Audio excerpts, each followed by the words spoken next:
from and where you are now. Okay, my name is Nadine Benjamin. I'm originally from Kingston, Jamaica. I've been in the U.S. for about 30 years, approximately 30 years. I now live in Cooper City, Florida.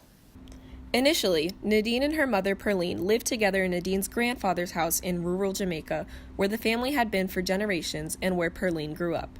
But shortly after Perline's sister Rosie moved to Kingston, Jamaica's capital, she made sure Perline and Nadine moved to the city as well. As Rosie got more successful, she moved to a better part of Kingston, further away from Perline.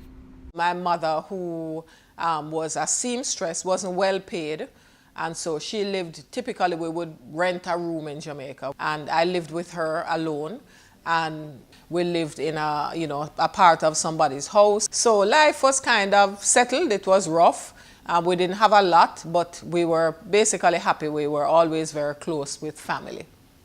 When Nadine was about 10 years old, it was time for her to take Jamaica's Common Entrance exam, a test that would place her at one of the best schools in Kingston, Holy Childhood High.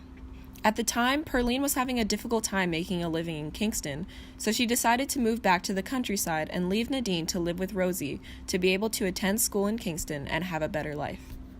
I think I was always a little bit sad having not living with your parents. So that was always something that was in the back of my mind. But besides that, it was difficult to be unhappy because there were so many children and we lived in a neighborhood that had an extended network of even more children. So it was really almost like a community center and we really had a lot of fun. My mother didn't have maybe more than a third grade education, but she placed a very high value on education. I think the most significant memory I have of my mother was, I was probably 10 or 11, but we would walk to the library. And I'm almost going to tear up because she would walk with me to the library if she didn't have any money to pay the bus fare. And we would always borrow library books. And sometimes when I came home, we didn't have any light to read the books because she couldn't afford to pay the electricity. So I would be reading by lamp or candlelight.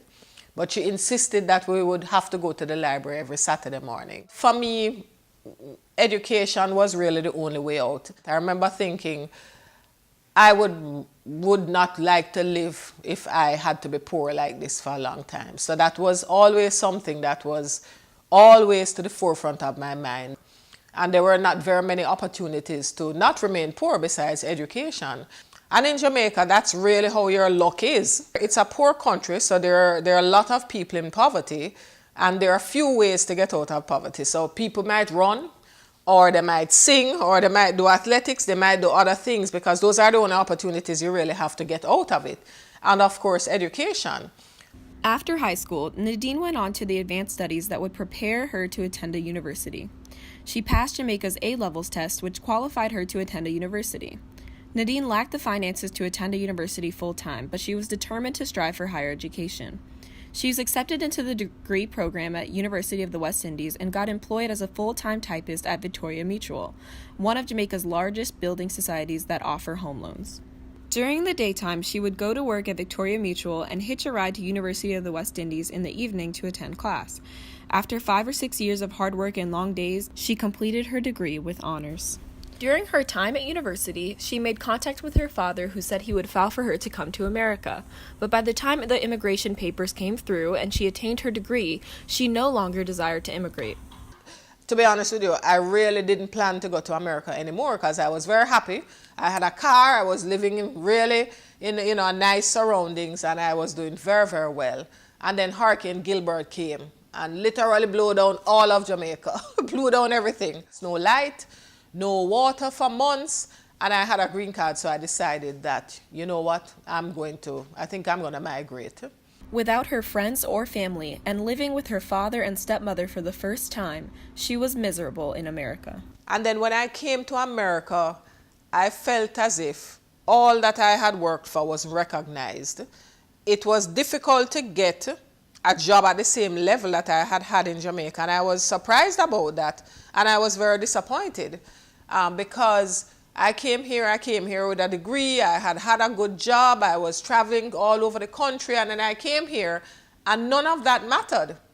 It didn't matter to them. It was that I was not American, I didn't have an American qualification, I didn't have any experience in America. It was as if they didn't know who I was.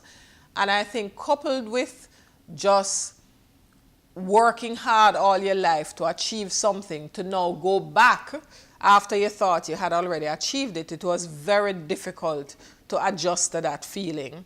After running out of options, Nadine was forced to follow the plan and stay in America.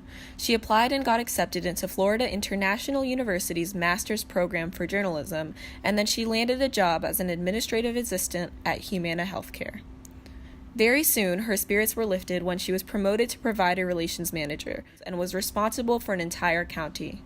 After finishing graduate school, she moved forward to a demanding place in her career that required her to travel the country, which prompted her to get several other promotions. Until eventually, I got a job with Aetna as a director of network management responsible for risk adjustment for the entire state of Florida. It's sometimes feels too good to be true. But occasionally, I may be enjoying something or walking somewhere and I realize how far I've come. And it's just an overwhelming feeling of gratefulness. Because in Jamaica, there is so much luck involved in whether you make it or not.